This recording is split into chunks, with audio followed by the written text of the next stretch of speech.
સુરત માં રેલવે ફાટક બંધ થવાથી જનતા ત્રસ્ત અને નેતાઓ બિહારમાં વ્યસ્ત।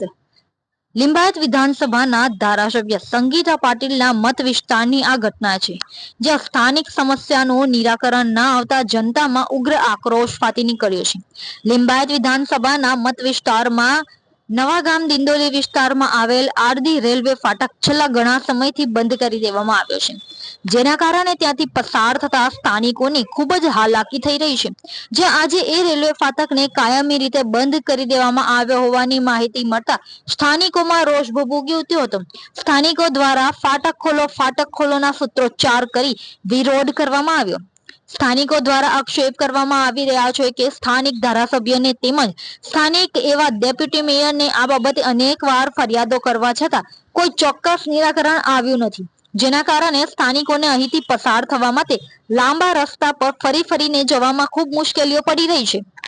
લિંબાયત વિધાનસભાના ધારાસભ્ય સંગીતા પાટીલનો સ્થાનિકોએ તેમના જ મત વિસ્તારમાં વિરોધ કરતા જણાવ્યું છે કે તેમને ધારાસભ્ય અને ડેપ્યુટી મેયર બંનેને ઘણીવાર રજૂઆત કરી છે, છતાં કોઈ નિરાકરણ આવ્યું નથી।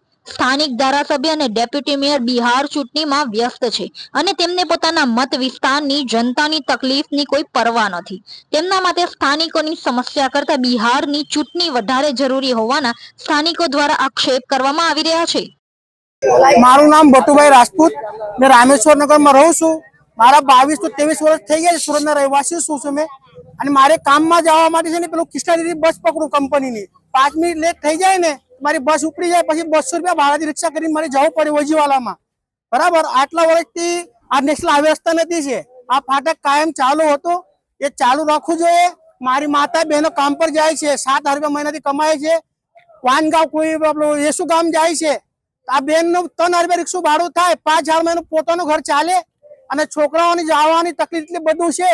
સ્કૂલમાં 200 છોકરા આ બાજુ આવે, 200 આ બાજુ જાય છે લિંબાયત વિસ્તારમાં। તો આ લોકોનું ડિસિઝન શું કરવાનું? એ લોકો કોઈ ફાટકનું આપણું સંગીતાબેન પાટીલ એને આપેજ પર અમે ગયા હતા। એ બે મેડમ કહે છે અમે બિહારમાં ગયા છે, અને ઓનલાઈન બી એને મેસેજ નાખ્યા છે, અમે લોકો એ કઈ જવાબ નહીં આપતા, કોઈ ફોન બી નહીં ઉઠાવતા। નરેન્દ્ર ડોક્ટર પાટીલ એની બી રજૂઆત કરી છે, એ બી બિહારમાં છે। ચુનાવ યા લડે છે અને યુવાનમાં જાય છે। આ લોકો હવામાં ઉડે છે અને જનતાને પેદલ ચલાવવામાં રસ્તો નથી આપવાનો આ લોકોને। આ લોકોનો અધિકાર મતદાનનો કેમ છે? મારું એ કહેવાનું માંગ છે કે આ ફાટક કાયમ ખુલ્લું જોઈએ, બસ બીજું કઈ નહીં। જય હિન્દ, જય મહારાષ્ટ્ર, જય ગુજરાત। મારું નામ ભોલા રાજપૂત છે। मैं અહીંયાનું રહેવાસી છું, નવાગામમાંથી। આ ફાટક મિનિમમ મારું જન્મ બી નહીં થયું એ દિવસથી આ ફાટક છે। અમારું નાનપણથી આ ફાટકથી આ સાઈડથી જવાનું, ત્યાં સાઈડથી જવાનું, કારણ કે લિંબાયત બાજુ જવાનું આ એક ફાટો હતો, નવાગામ બાજુ આવવાનું આ એક જ ફાટક હતો।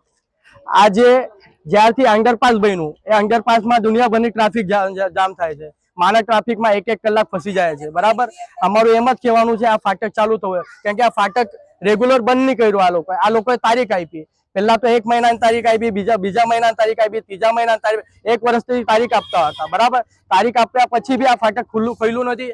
આજે ફાટક બંધ કર્યું, બરાબર, ડાયરેક્ટ ફાટક બંધ કર્યું, અને કે કાયમ માટે સ્વરૂપે ફાટક બંધ છે।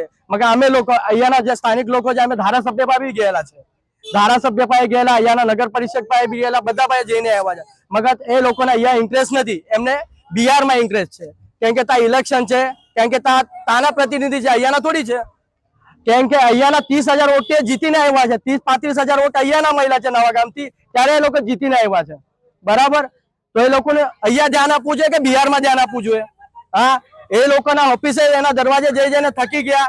એ લોકો અહીંયાના ડેપ્યુટી મેયર બી ત્યાં છે, હા, એમના ડેપ્યુટી મેયર બી ત્યાં છે। બરાબર, અહીંયાના જે સ્થાનિક કોર્પોરેટર છે એ બી ત્યાં છે। એ અહીંયાના પ્રતિનિધિ છે કે બિહારના પ્રતિનિધિ છે?